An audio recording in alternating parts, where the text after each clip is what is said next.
आज श्रावण कृष्ण पक्षातील अष्टमी अर्थातच कालाष्टमी म्हणजे आपल्या लाडक्या कृष्णाचा वाढदिवस. आजच्याच दिवशी मथुरेमध्ये कारागृहामध्ये देवकीच्या पोटी कृष्णाचा जन्म झाला. तर कृष्णाच्या जन्माची सगळी गोष्ट, सगळी आख्यायिका तुम्हा सगळ्यांना माहितीच आहे. पण कृष्णाला या भूतलावर जन्म का घ्यावा लागला, यामागची जी आख्यायिका, यामागची जी कथा आहे, ती आता मी तुम्हाला सांगते. तर ही गोष्ट आहे कृतयुगात. कृतयुगात एकदा वैकुंठाधिपती नारायणाच्या दर्शनार्थ सनत कुमार गेले होते.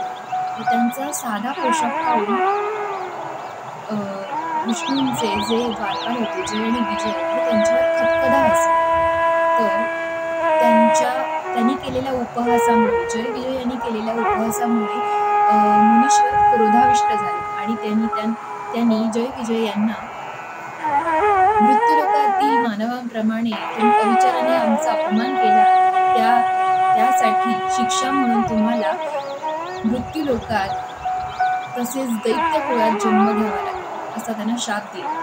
हा शाप ऐकताच त्यांना असं वाटलं की आपल्याला आता नारायणाचा काय अंत नाही. तर त्या भीतीपोटी त्यांनी मुनीश्वरांच्या पायी लोळण घेतलं आणि त्यांना सांगितलं की आम्हाला माफ करा.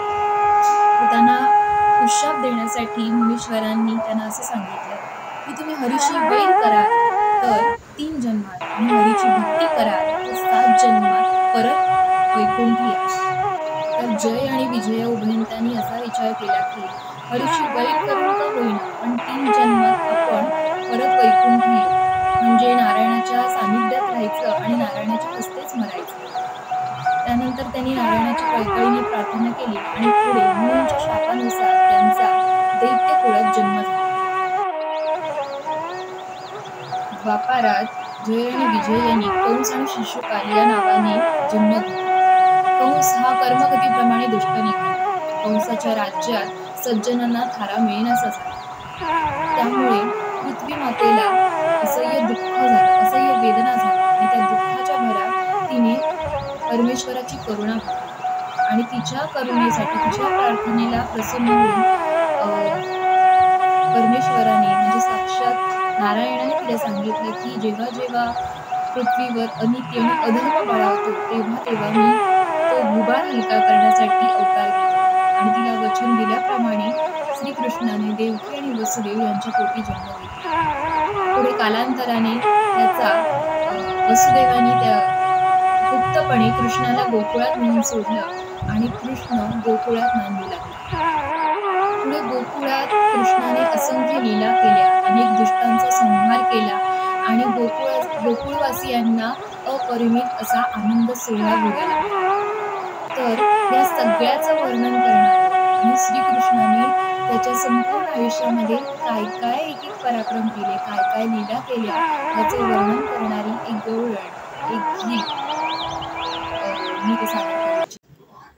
आदिनारायण परमेश्वर, आदिनारायण परमेश्वर, मानवरूपे पृथ्वीवर, मानवरूपे पृथ्वीवर, झाला वसुदेव देवकी कुमार, तो कृष्ण माझा. झाला वसुदेव देवकी कुमार, तो कृष्ण माझा.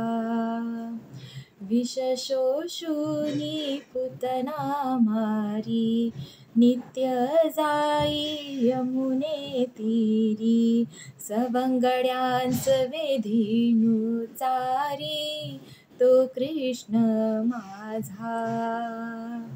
शकटासूर वधिला, केशी दैत्य मारिला, गोवर्धन उचलिला, तो कृष्ण माझा. दमविला स्वर्गीचा राय, हरविला घोर सर्पकालिय, विश्वदाऊनी चकविली माय, तो कृष्ण माझा. 16 सहस्र वरुणी नारी, 16 सहस्र वरुणी नारी, म्हणवीत आहे ब्रह्मचारी, म्हणवीत आहे ब्रह्मचारी. द्वारका वसविली पाण्या भितरी, तो कृष्ण माझा. द्वारका वसविली पाण्या भितरी, तो कृष्ण माझा. दुष्ट जनांसी दंडुनी शिक्षी, सुष्ट जनांसी सदैव रक्षी. दुष्ट जनांसी दंडुनी शिक्षी, सुष्ट जनांसी सदैव रक्षी. ज्याचे वाहन गरुड पक्षी, तो कृष्ण माझा. ज्याचे वाहन गरुड पक्षी, तो कृष्ण माझा. शिशुपाळासी न कळत दीनी, शिशुपाळासी न कळत दीनी. स्यंदनातुनी आणिली रुक्मिणी, स्यंदनातुनी आणिली रुक्मिणी. दावी ऐशी अगाध करणी, तो कृष्ण माझा. धावी ऐशी अगाध करणी, तो कृष्ण माझा. आदिनारायण परमेश्वर, आदिनारायण परमेश्वर. मानवरूपे पृथ्वीवर, मानवरूपे पृथ्वीवर.